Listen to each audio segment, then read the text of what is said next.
வந்துட்டு எல்லாராலையும் அசோசியேட் பண்ணக்கூடிய விஷயமா இருக்கும்.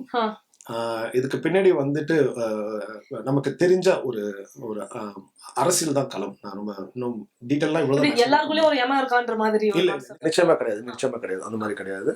இட்ஸ் அரசியல்ங்கிற களம் தான் பேக்ரவுண்ட்னு வச்சுக்கோங்களேன். ஸோ அதில் நமக்கு தெரிஞ்ச விஷயங்கள், தெரியாத விஷயங்கள், அது எல்லாமே இதில் சொல்லியிருக்கோம். ஸோ ரொம்ப நாளுக்கு முன்னாடி நான் படிச்சேன். ஆக்சுவலா இது கரெக்டா தப்பான்னு கூட தெரியல, இருந்தாலும் கேட்டுக்கிறேன். அதாவது ஏதோ ஒரு 80 days ஷெட்யூல்குள்ள இந்த படத்தை முடிச்சிருவோன்ற மாதிரி விஜய் ஆண்டனி சார் அப்ப ஏதோ சொல்லியிருந்தாரு. ஓ, அது நடந்ததா, முடிந்ததா? 80 daysல ஆகல, அதுக்கு முன்னாடியே முடிச்சிட்டோம். ஐ திங்க் 73-74 daysல அதை கம்ப்ளீட் பண்ணோம். பட் இடையில இன்பிட்வீன் பிரேக்ல எடுத்தோம். பிகாஸ் அவரோட கேரக்டர் டிஃப்ரெண்ட்ஸ் லுக்கெல்லாம் சேஞ்ச் பண்ண வேண்டியதெல்லாம் இருந்தது. ஸோ 2 டிஃப்ரெண்ட் லுக்கில் பண்ணியிருக்காரு. So I think 4 months period நினைக்கிறேன். 4 to 5 months பீரியட்ல அந்த 75 days. அவர் விஜய் ஆண்டனி வந்து ஃபர்ஸ்ட் டெபியூ உங்களோட பண்ணாரு. இப்போ அவர் வந்து is grown bigger as an actor. So என்ன சேஞ்சஸ் பார்க்குறீங்க அவர்கிட்ட நீங்க?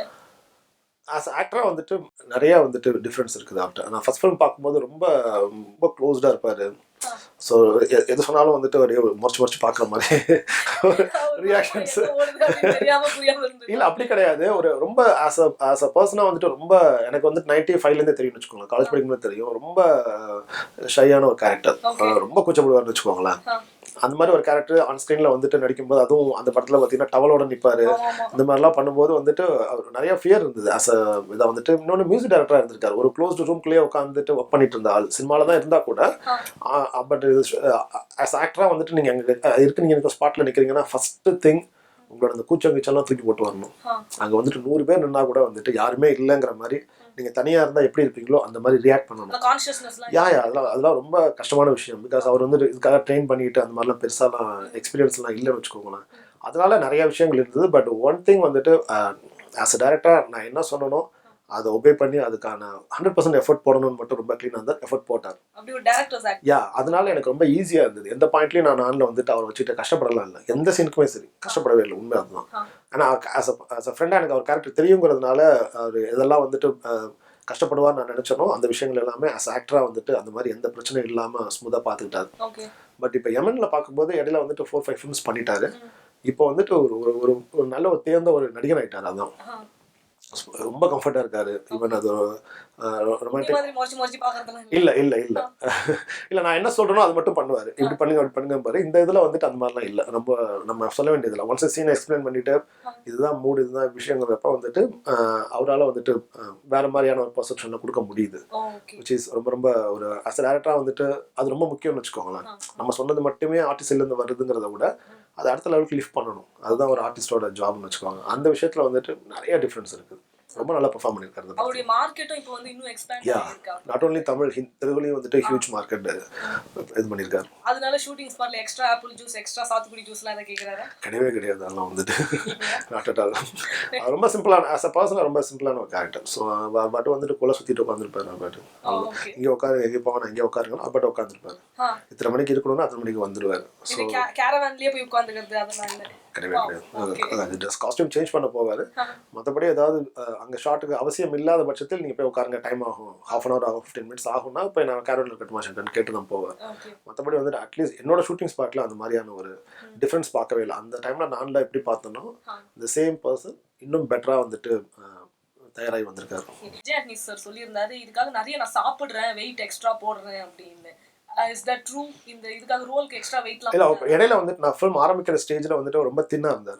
ஐ டோன்ட் நோ ப்ரீவியஸ் ஃபிலிம்ஸ்க்காக எனக்கு இன்னும் கொஞ்சம் இல்ல அஸ் அ கேரக்டருக்காக தான் ஆப்வியஸா வந்துட்டு இந்த படத்துல வேற மாதிரி லுக் இருக்கணும். பிகாஸ் 2 டிஃப்ரெண்ட் லுக்ஸ் இருக்குதுங்கிறதுனால வந்துட்டு அதுக்காக நான் வந்துட்டு டிஃப்ரென்ஸ் காட்டணுங்கிறதுக்காக ஜிம்க்குலாம் போக சொல்லி இன்னும் கொஞ்சம் வேற மாதிரி மோல்ட் ஆக சொல்லியிருந்தேன். Is a completely dedicated actor. Yeah 100%. நம்ம எப்படிலாம் அவர் வந்து மோல்ட் பண்ண சொல்றோம் அதுக்கு ஏத்த மாதிரி பண்ணுவார். அட்லீஸ்ட் ஏ ஷூட்டிங் ஸ்பாட்ல 100% அதுதான் நான் என்ன சொன்னனோ அதுதான் அவர் பண்ணிருக்காரு. 2 ஷேட்ஸ் நீங்க டியூவல் ரோலா அப்படி இல்ல. அது படம் பாருங்க. எல்லாத்தையும் நான் சொல்லிட்டேனாக்க இன்ட்ரெஸ்ட் இருக்காது. கதை பத்தி எதுவுமே சொல்லல. ஒரு ஆக்ஷனா இட்ஸ் களம் சொல்லிட்டேன். இட்ஸ் பிகாஸ் நான்ங்கிறது வேற, அமரகாவியம் வேற. இட்ஸ் பாலிடிக்ஸ் பேக்ரவுண்ட்ல நடக்கிற ஒரு சப்ஜெக்ட். That's it. அண்ட் இது நீங்க வந்து மியா ஜார்ஜோட நீங்க செகண்ட் டைம் வர்க் பண்ற மூவி. சோ ஒரு கம்ஃபர்ட் ஃபேக்டருக்காக அவங்கள செலக்ட் பண்ணீங்களா இல்ல இந்த எந்த விஷயம் இந்த கேரக்டருக்கு அவங்க ஆப்டா இருப்பாங்க அப்படின்னு உங்களை யோசிக்க வெச்சது? Fantastic actors. நான் ஃபர்ஸ்ட் ஃபிலிம் பண்ணும்போது ஐ மீன் அமரகாயம் பண்ணும்போதே நான் அதை பார்த்தேன். அதில் ஒரு ஸ்கூல் கோயிங் கேர்ள் மாதிரி தான ஒரு இமேஜ் தான் இருந்தது. எனக்கு இதில் வந்துட்டு ஒரு 25 இயர்ஸ் 26 இயர்ஸ் ஓல்டு ஒரு ஹீரோயின் தேவை அப்படிங்கிறப்ப வந்துட்டு யார் ஆப்ஷன்ஸ் போகலாம் அப்படின்னு சொல்லி யோசிக்கும் போது மியாவையும் நான் கன்சிடர் பண்ணேன். இன்னும் பெரிய பெரிய ஆர்டிஸ்ட்லாம் நிறைய பேர் கன்சிடர் பண்ணோம், உண்மை அதுதான். ஸோ நிறைய பேரை கன்சிடர் பண்ணி ஐ தாட் சம்மா வந்துட்டு இந்த கேர்ள் வந்துட்டு ரொம்ப சின்ன போர்ஷன் வருவாங்க, ஆனால் படம் ஃபுல்லாக வந்து நிறைஞ்சிருப்பாங்க. ஸோ எனக்கு ரொம்ப கம்ப்ளீட்டாக பர்ஃபார்மன்ஸ் ஓரியன்டாகவும் இருக்கணும், at the same time look wise வந்துட்டு எனக்கு சூட் ஆகிற ஒரு மாதிரி இருக்கணும். பிகாஸ் அந்த பொண்ணு வர அந்த பர்டிகுலர் சீனில் வந்துட்டு கம்ப்ளீட்டாக நான் என்ன சொல்ல வரணும் அந்த விஷயங்களை வந்துட்டு அந்த சீனில் ஹோல்ட் பண்ணுறதுக்கான ஒரு கேலிபர் இருக்க ஒரு ஆளை எனக்கு தேவைப்பட்டாங்க. ஐ டோன்ட் வாண்ட் ஜஸ்ட் ஒரு கிளாமரஸான ஒரு விஷயம் மட்டுமே நான் பார்க்கல. அந்த பாயிண்ட்ல ஐ கன்வின்ஸ் ஓகே மியாவால் இது பண்ண முடியும் அப்படின்னு சொல்லி. வந்து நான் மோஸ்ட்லி ஆக்சுவலாக ஒரு மாதிரி சாஃப்ட் ரோல்ஸ்ல தான் அவங்கள பார்த்துக்கிட்டு இருக்கோம். இதுல அந்த மாதிரி இருக்குமா இல்லை இன்னும் கொஞ்சம் வித்தியாசமா இருக்கும்? இல்லை வித்தியாசமா இருக்கும். சாங் ஒன்று பண்ணியிருக்காங்க, ஸோ அல்டிமேட்டாக பண்ணியிருக்கேன். ஸோ இல்லை அது இன்னும் சாங்னா ஆடியோவில் ரிலீஸ் ஆகலை. ஸோ இட்ஸ் கம்ப்ளீட் ரொம்ப நாள் ஆயிடுச்சுன்னு சொல்லிட்டு எனக்கு வந்துட்டு கம்ப்ளீட்டாக ஒரு டான்ஸ் இதில் வந்துட்டு ஒரு மக்கையில பண்ணியிருந்தோம். மக்கையில கைண்ட் ஆஃப் ஒரு பார்ட்டியில் நடக்கிற ஒரு சாங் மாதிரி இருக்கும். ஸோ வீட்டுக்குள்ளே நடக்கிற ஒரு செலிப்ரேஷன் மாதிரியான ஒரு மூட் இருக்கும். இதுவும் வந்துட்டு it's kind of pub song மாதிரியான ஒரு அட்மாஸ்பியரில் பாம்பேயில் ஷூட் பண்ணோம் அந்த song. She done a fabulous job. Actually, Sharif தான் choreograph பண்ணியிருந்தாப்ல. choreographer இல்லை 100%. Not only Mia, I think recent daysல I don't think வேற எந்த ஆர்டிஸ்ட் பண்ணாங்கன்னு எனக்கு தெரியல. நான் இன்கேஸ் ஷெரீஃப்ட்ட கேட்டேன் வேற கேர்ள்ஸ் யாராவது இந்த மாதிரி ஆடி இருக்காங்களான்னு. அவர் ரொம்ப கான்ஃபிடண்டாக ஷெரீஃப் சொன்னாப்ல இல்லவே இல்லை சங்கர், எனக்கு தெரிஞ்சு நான் choreograph பண்ண கேட்டகரியில் she is the number 1 dancer அப்படின்னு சொல்லிட்டு இருந்தோம். Okay. Thiagarajan sir after long time இதில் நாங்கள் ஸ்க்ரீனில் பார்க்க போகிறோம். அவர் எந்த விஷயம் இத்தனை வருஷத்துக்கு அப்புறம் அவரை திரையில கொண்டு வரதுக்கு எது உங்களுக்கு தூண்டுச்சு? அவரோட லுக்கு மெயின். தென் இல்லை நீங்கள் ப்ரிடிக்ட் பண்ண இந்த ஃபிலிமில் வந்துட்டு எல்லாருமே ஹீரோ இல்லை அப்படி கிடையாது. இந்த ஃபிலிமில் வந்துட்டு ஸ்க்ரீன் பிளே தான் வந்துட்டு ஹீரோ, அதுதான் உண்மை. ஸோ நீங்கள் என்ன ப்ரிடிக்ட் பண்ணுறீங்களோ அதுக்கு வேறு மாதிரி போயிட்டுருக்கும். ஸோ அதுதான் அந்த படத்தோட பெரிய பேக் போன்னு நான் நினைக்கிறேன்னு வச்சுக்கோங்களேன்.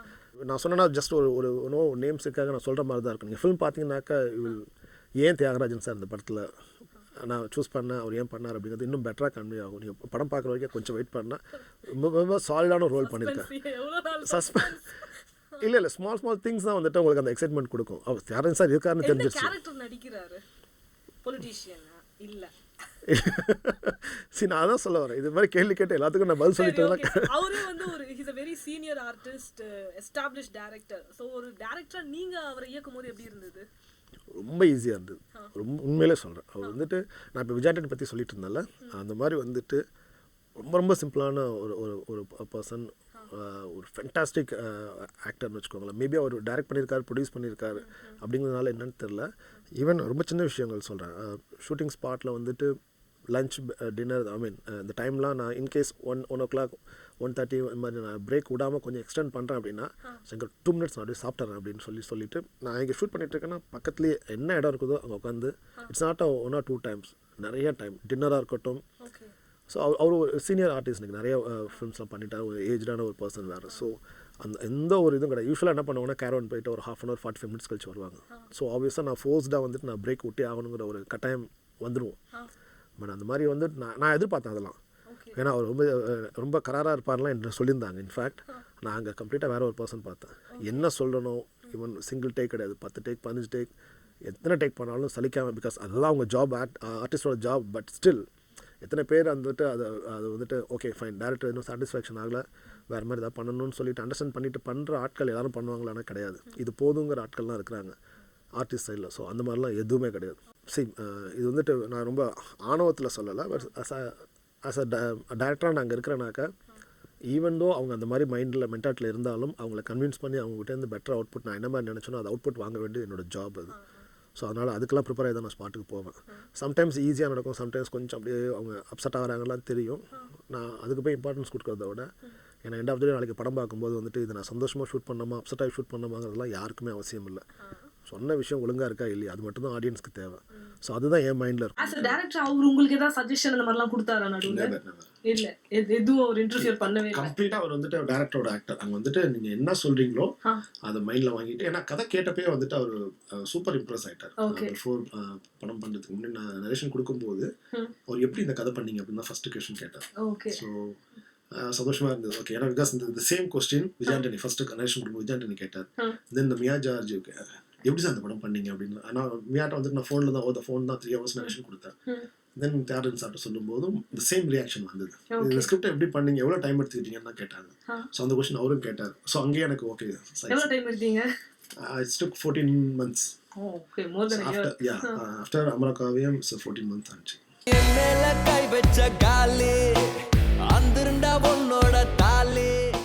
ஆர்டிஸ்ட் உள்ள பண்ணுற பர்ஃபார்மன்ஸையும் அவர் வாட்ச் பண்ணுறது, நம்மள்ட்ட ஒப்பீனியன் கேட்குறாருங்கிற ஒரு கான்ஷியஸ்னஸ் வந்துருச்சு. இந்த ஃபில்மே வந்துட்டு என்னோட ப்ரீவியஸ் ஃபிலிம்ஸ்லேருந்து கம்ப்ளீட்டாக டிஃப்ரெண்ட்டாக இருக்குங்கிறதுக்கான ரீசனும் வருது. என்னோட கேமராமேன் ஜாபை நான் தக்க வச்சுக்கிறதுக்காக தான் டைரக்ஷன் பண்ண ஆரம்பித்தேன்.